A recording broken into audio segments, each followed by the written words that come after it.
Vous êtes peut-être un professionnel en photo immobilière ou peut-être que vous y êtes intéressé dans l'optique de le devenir un jour très prochainement. Alors vous êtes au bon endroit, ça va sans doute pas intéresser grand monde cette vidéo mais juste quelques personnes très spécifiquement. Et du coup je vais vous parler de 4 erreurs communes que l'on peut faire en photographie immobilière. Alors en avant.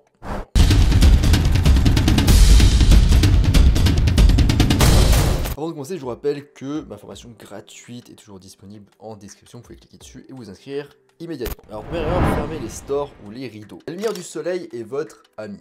S'assurer que la pièce est lumineuse et pleine de soleil permet en général de valoriser les pièces et donc de valoriser le bien en général. Ça la rend aussi en général plus spacieuse, plus ouverte et plus accueillante. Ça rendra aussi la prise de vue plus facile, plus efficace, on aura moins de post-traitement à faire en général et on aura aussi moins de risques de bruit qui pourrait apparaître sur les photos, sur les zones sombres notamment. Des rideaux ou des stores fermés rendant du coup l'espace froid, sombre, pas très accueillant. Même si on photographie au flash, ça refroidit pas mal l'ambiance, mais après on peut corriger ça un petit peu en post-traitement. Mais si on maîtrise pas très bien le flash, souvent on n'a pas un super rendu. Donc ouvrez tout. D'ailleurs, photographier à la mi-journée permet d'éviter qu'il y ait de la lumière un petit peu trop brillante dans certaines zones de votre photo, tout en ayant quand même toujours une lumière globale, naturelle, qui remplit la pièce. Si vous voyez qu'il y a des points très lumineux quand même dans votre photo, des points très sombres, dans ce cas vous pouvez essayer de faire un petit peu de HDR, donc ça consiste à faire par exemple 3 prises de vue et ensuite à les stacker et les empiler en post-traitement. Vous pouvez essayer d'équilibrer un petit peu la luminosité perçue dans la pièce.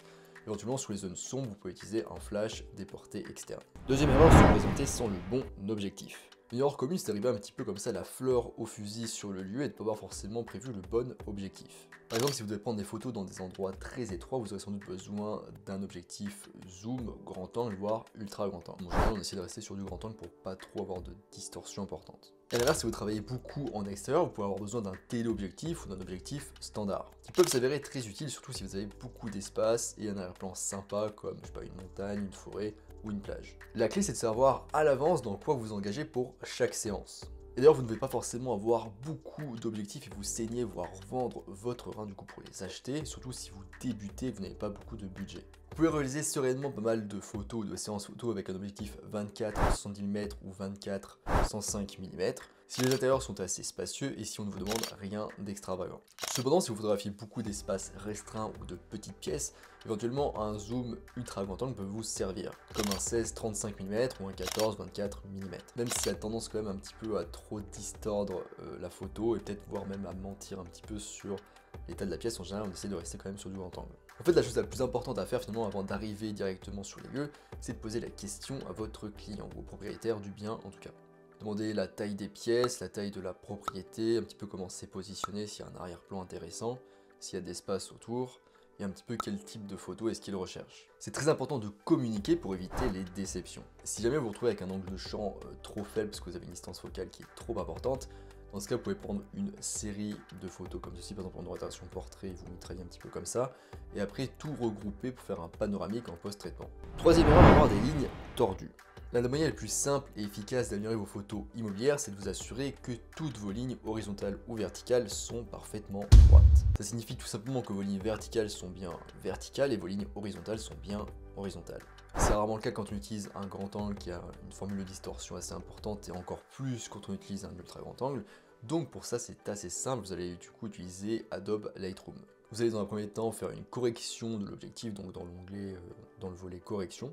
Le logiciel du coup il va corriger automatiquement un petit peu la distorsion. Vous allez ensuite aller dans le volet transformation pour corriger un petit peu, peaufiner les lignes. Vous allez pouvoir les redresser à l'aide d'une grille. Pour gagner du temps, vous avez un bouton auto que vous pouvez utiliser, mais en général il faudra quand même toujours peaufiner à la main. Pour minimiser un petit peu l'impact de la distorsion sur vos photos, vous pouvez par exemple prendre vos photos à 1,50 m en partant du sol, donc sur un trépied en général, et vous assurer aussi que votre appareil photo est bien horizontal, donc parallèle au sol. Si vous prenez en photo un élément spécifique, orientez-vous bien parfaitement vers cet élément. Enfin, quatrième et dernière erreur, promettre un délai d'exécution que vous ne pouvez pas respecter. En photographie immobilière, en général, le client il voudra les photos très vite, parfois en 24 heures ou moins, pour pouvoir mettre au plus vite le bien en vente ou en location. Ça peut choquer certains photographes qui font d'autres types de photos, mais en général c'est le cas. Donc pour ça le plus simple c'est de se laisser un petit peu de temps après la séance photo pour post-traiter, donc juste après ou pourquoi pas le lendemain matin. Et après ce qui est rassurant, c'est qu'en fait le post-traitement en général en photo immobilière il n'a pas besoin d'être trop poussé, notamment parce qu'en fait tout simplement on cherche quelque chose qui est très fidèle, donc on ne cherche pas à faire des trucs très complexes mais plus des trucs assez simples et fidèles. En général une simple correction de couleur, notamment de la balance des blancs, est utile, un petit peu de redressement. Et du coup vous pouvez appliquer ces changements par lot donc sur les photos qui ont été prises dans la même caisse avec la même luminosité au fait du traitement par lot. Donc j'ai notamment une vidéo que j'ai fait sur Adobe Lightroom à ce sujet, je vous laisserai en annotation ou en description. Et ensuite normalement c'est bon, c'est fini, on peut envoyer. Voilà, c'est la fin de cette petite vidéo de conseils sur la photographie immobilière. J'espère que ça vous aura plu, que ça vous aidera si vous vous lancez un petit peu dans cette activité. Je vous rappelle, en description vous pouvez trouver une formation gratuite sur les bases de la photo. Je vous mets aussi en description un lien vers un très gros article sur la photographie immobilière que j'ai fait. Moi je vous laisse ici et je vous dis à bientôt sur les internets mondiaux.